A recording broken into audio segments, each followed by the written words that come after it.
Hello and welcome to Smash Writing, and today is a great day. We get to jump right back into the blood, gory, trash-talking filled world of the Evil Dead universe with the newest installment, Evil Dead Rise. And a little bit of anticipation, a little bit of fun going into this one because we're taking it out of the cabin in the woods kind of set and we're dropping it into an apartment complex, and we're following a family in an apartment complex that is being haunted and tortured by the Deadites. And I'm going to do my very best to avoid any of the major spoilers. If you want to avoid me talking about the movie and just want to hear me talking about the review, I will post the time sync number to jump to right here, right about now. Hopefully I remember. Get on that, future Justin. Don't be that person. But alright, let's do it. Let's jump in and talk about it. Alright. We actually do start this movie off with a short little trip to a cabin in the woods. We have two women and a guy.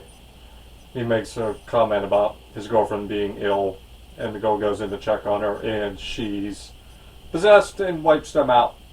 And we jump and we meet Beth, who's going through it. She's taking a pregnancy test and turns out she's pregnant, so she goes to her sister. That's where we meet Al, Bridget, Cassie, and Danny. And we find out, after Beth gets there, we find out that they're struggling to the husband and the dad have left 2.5 months ago.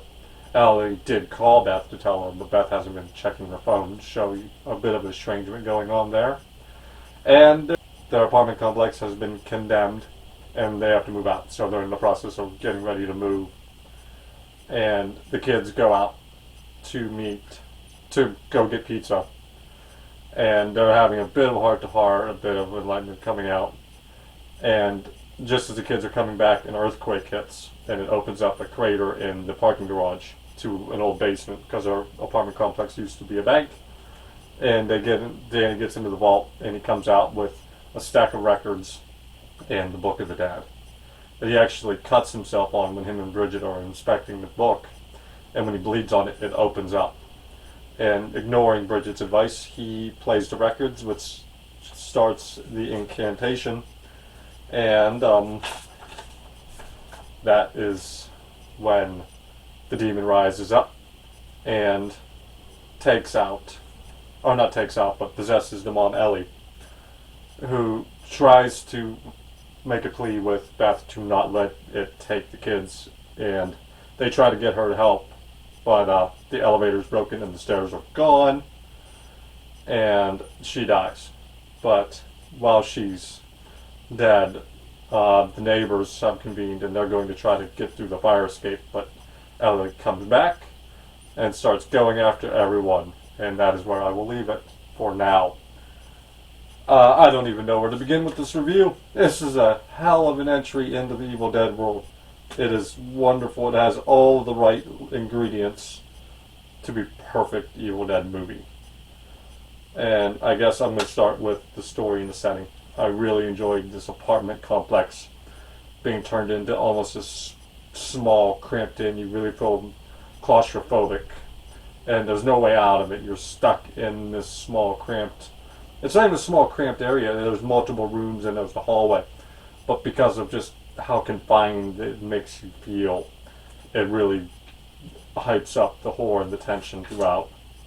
And I love the dynamic among this little family, and they're all going through something, they're all going through a hard time, but you actually feel for them because of how laid back and together they feel, even with the estrangement going on between Beth and the family. And they're really easy for you to sympathize with and want to see them get through it, which, of course, that's not going to happen. This is an Evil Dead movie.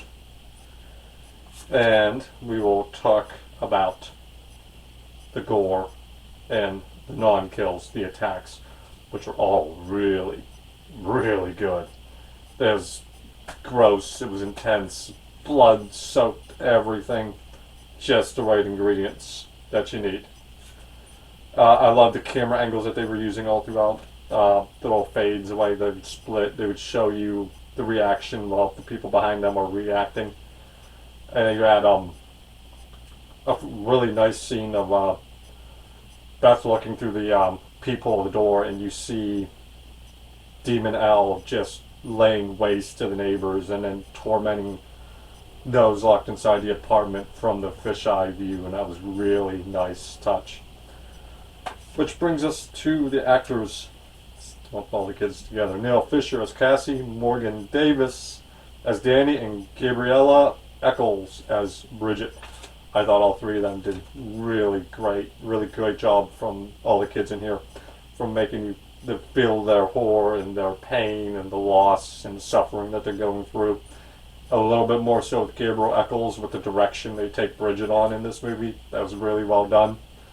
We got Lily Sullivan did a great job as Beth, bringing this character to life. She did a really good job of bringing Beth to life, as you feel like she's a lost woman who's trying to put it all together, and now she's pregnant, and then she's going on this emotion-filled ride throughout this movie and coming to grips of like standing up for these kids and being their protector, and then all the way to the finale.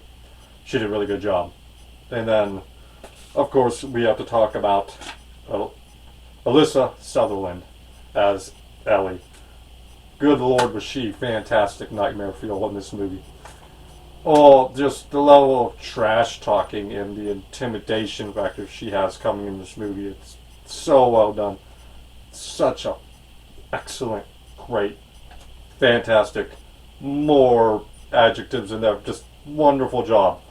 And even before that, though, when she's loving mother of this child and big sister to Beth, Alyssa Sutherland really delivers throughout this entire movie, start to finish. And it will take me... Oh, and one more thing. Like I said, I mentioned before, I can't remember, I'll mention it again though. The trash talking from her was excellent. Well delivered lines. Some fantastic insults from her character. Very nicely done. But I do have one negative. I really didn't like the monstrosity at the end. The big, bad final boss thing they got going on here. I wasn't a fan of it. And a little bit because of how much I liked Alyssa Sutherland. Like, yeah, she's a part of it, but I thought her on her own did a better job than the monstrosity we got at the end of this movie. But take that lone negative and throw it away. This is an A+ movie, A+ tier movie. Go out, check it out at the theaters. You won't regret it. It's a great time. All right, bye-bye.